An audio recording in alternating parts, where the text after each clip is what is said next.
که مو پام کړی وي زمونږ دیرې هم دغسې کنډر پرتې وي دا ځکه چې کله زمونږ پلار مړ شي ترم مړ شي رورم مړ شي اول خو کلیوال د خدای وبخي که بچي واړی بس وریجې او غوړي راوړي غویا یې لال کړی بس 3 ورځې وروسته وی واچوئ هغه غریب یې په سود راخلي او که یو غوږ یې خرڅوي بیا نو د هغې د قرضونو نه نه خلاصېږي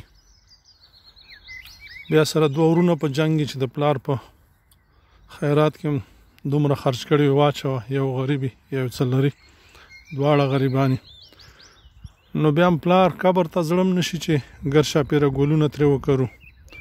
یا هغه علاقه آباده کړو خو بس وایي ښه دی چې لاړه موږ ته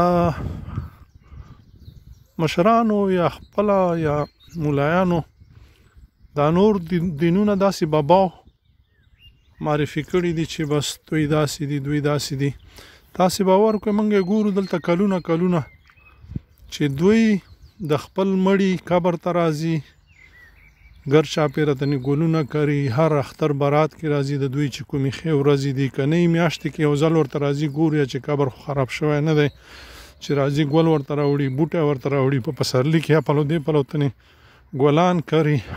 او داسې نور خو موږ څه کوو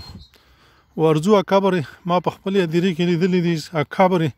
داسې سوری سوری چې دننه پکې ګیدړان پراته خو موږ نه ورځو صحیح دی موږ یې بانې هم لرو ډېرې لارې هم ورته لرو په ویلو کې موږ څه نه شو ویلی خو راځئ چې هدیرې خپلې ابادې کړو راځئ چې ښارونه خپل آباد کړو راځئ چې کورونه خپل آباد کړو راځئ چې باغونه خپل آباد کړو راځئ چې وطن خپل آباد کړو راځئ چې ښه ژوند وکړو او د مرګ نه وروسته د خدای په مخ کې مخ تورن نه یو. السلام علیکم ورحمت الله.